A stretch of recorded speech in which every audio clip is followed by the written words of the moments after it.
3 great tips on getting your ex back. If you're looking for tips on getting your ex back, then you should tread carefully. There are thousands of places on and off the internet giving advice on this subject, but few guides are written by people who really know what they're talking about. Much of the advice is copied from one place and regurgitated on another. The content is the same, just the words are in a different order. And this leads to my first tip. 1.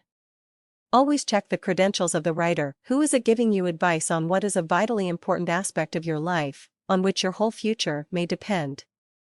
How are they qualified to give advice? Have they ever been in the same situation and successfully won their ex back? Do they hold any qualifications, such as being a counselor, that gives them the right to advise? Before you act on any piece of advice, take a moment to check up on whoever it is giving it. How do they know what they're saying is good advice? Unless there's at least some sign that they're seriously into the subject of relationships and human affairs, then be very careful. Point 2. Don't expect or attempt a quick fix. Human beings are complex creatures, both men and women. Never mess around with someone's emotions. If you and your loved one have split up, that is really split up as opposed to a lover's tiff, then it's almost certain to have been caused by something substantial. And the judge of substantial is the person who has left. Even if it seems trivial to you, never convey that to your ex.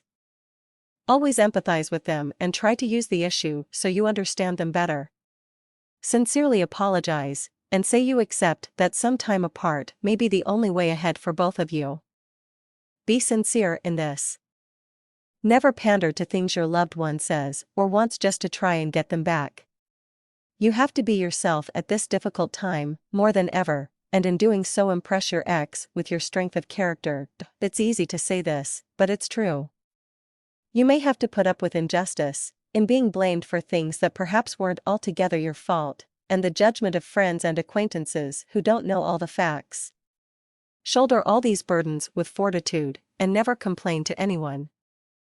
Actions speak so much louder than words, and you can be sure your ex will get to hear of this and be impressed with how you are conducting yourself, rather than constantly looking for things to do to get your ex back. While this sounds like taking the long way round, and may well take some time, it is a far surer way of attracting your ex back than any gimmicky stunt that will fade faster than a burnt-out firework. Point 3.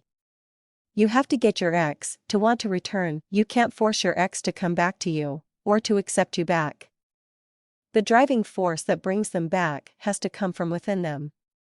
You can only influence that indirectly, by your own actions. So, at all times imagine yourself as the person your ex wants to be with. Probably it's the individual you were when they were first attracted to you, but tempered by the events of your breakup and thereby made into a better and more desirable character than before.